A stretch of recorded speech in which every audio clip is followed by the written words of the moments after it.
मुग्धा और उसकी सास के बीच पूरा समय सास के किसी न किसी काम को लेकर मतभेद चलते ही रहते हैं। बहू, ओ बहू, जरा चाय बना दे। मुग्धा चाय लेकर आती है। ये लीजिए, और कुछ चाहिए? अरे नहीं, बस चाय पीने का मन था। जाओ, तुम दूसरा काम करो। चाय पीने के थोड़ी देर बाद सास दोबारा मुग्धा को आवाज लगाती है। अरे बहू रे, आओ बहू, जरा हलवा तो बना दे, मीठा खाने को मन हो रहा है। इसी तरह मुग्धा की सास पूरा समय कोई ना कोई काम बताकर उसे रसोई से बाहर तक निकलने नहीं देती। कभी चाय, कभी हलवा, कभी पानी तो कभी दूध, हर समय खाने को चाहिए और उसके लिए अपने हाथ पैर बिल्कुल नहीं हिलाने। परेशान किया हुआ है इन्होंने। सास की जबरदस्ती परेशान करने की आदतों से दुखी मुग्धा एक शाम सचिन के साथ अपने कमरे में बैठी हुई बात कर रही होती है। सुनो जी, मम्मी जी की ये जानबूझकर मुझे परेशान करने की फरमाइशों से मैं बहुत फ्रस्ट्रेट हो चुकी हूँ। पूरे दिन में एक सेकंड का आराम नहीं मिलता। रसोई से बाहर कदम रखती नहीं कि बहू ये बना दे, बहू री वो बना दे। अरे इनकी फरमाइशें चलती ही रहती है।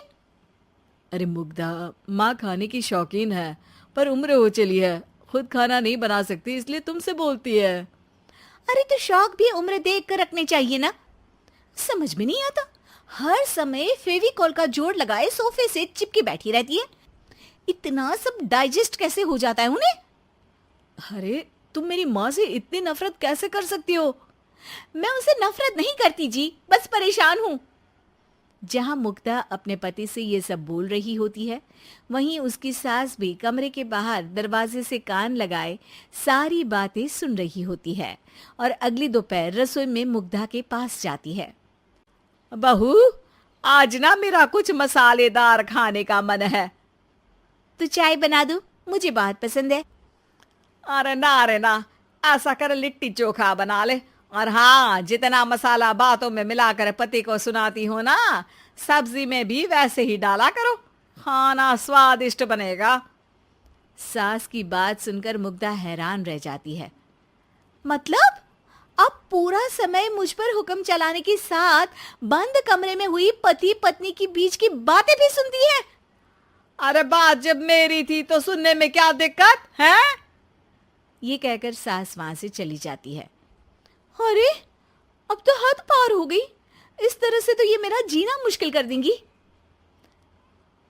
मुग्धा सास की हरकतों से परेशान उसका हल सोचने लगती है और इसी तरह कुछ दिन बीत जाते हैं, जिसमें सास का जन्मदिन आता है। मुग्धा बहुत खुशी के साथ अपनी सास को एंड्रॉइड मोबाइल गिफ्ट करती है। मम्मी, आपको सबसे बात करने के लिए बहुत दिक्कत होती है ना, कभी सचिन तो कभी मुझे बोलना पड़ता है, पर इस मोबाइल से आपको कोई दिक्कत नहीं होगी। एक जगह बैठे बैठे बहुत कुछ कर सकती हैं अब आप। मोबाइल देख सासू माँ खुश हो जाती है, पर उसे इस्तेमाल करना तो आता नहीं, इसलिए साइड में रख देती है। जिसे देख मुग्धा घर का सारा काम छोड़ मोबाइल सेट कर सास को इस्तेमाल करना सिखाने लगती है, जिसके बाद अब सास पूरा समय मोबाइल में ही लगी रहती है। हाय, जब से मम्मी को मोबाइल मिला है मेरी लाइफ में कितनी शांति आई है। अच्छा है, इसी तरह बिजी रहे तो मैं भी सुकून की जिंदगी जी पाऊंगी। अब मुग्धा जब मन करे काम करना, जैसा चाहे वैसा खाना बनाकर खाना, पूरा समय रिलैक्स और खुश रहने लगती है। क्या बात है, आजकल तुम बहुत चहक रही हो। अरे मम्मी जी से छुटकारा जो मिला है, अब ना फरमाइशें ना छुप छुप कर बातें सुनना। अच्छा, तो मोबाइल गिफ्ट करने की ये स्कीम थी। इसी तरह दिन बीतते हैं और अब मोबाइल पर लगी सास फरमाइशों की जगह सवालों के लिए बहू को आवाजें लगाना शुरू कर देती है। अरे बहू सुन तो, देख जरा किसी का फोन क्यों नहीं मिल रहा? रिचार्ज खत्म हो गया है, पर अभी 4 दिन पहले ही तो मैंने किया था, इतनी जल्दी कैसे खत्म हो गया? अरे मैंने कल तेरी कनाडा वाली मौसी सास से 3 घंटे बात की थी ना। क्या? इतना महंगा तो मोबाइल भी नहीं आया जितना महंगा इसका रिचार्ज पड़ रहा है।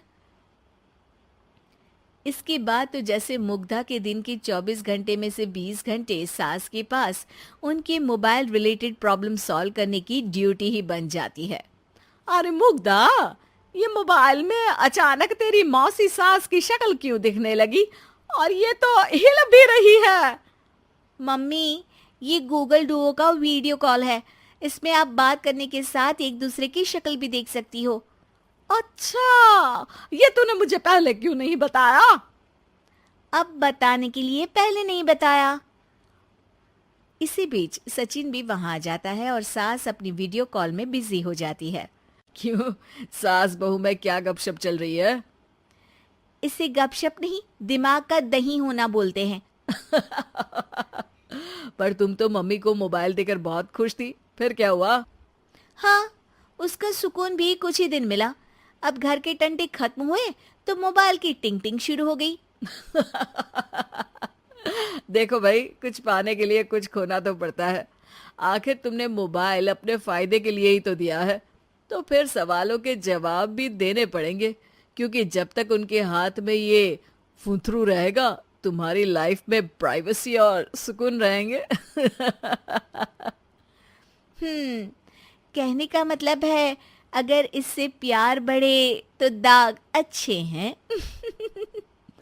अरे मुझे पहले दिन से ही पता है मोबाइल किस मकसद से दिया गया है। भूलो मत, इससे पहले मैं बातें ही सुनती थी। सास की ये बात सुनकर मुग्धा शॉक में और सचिन हंसता रह जाता है।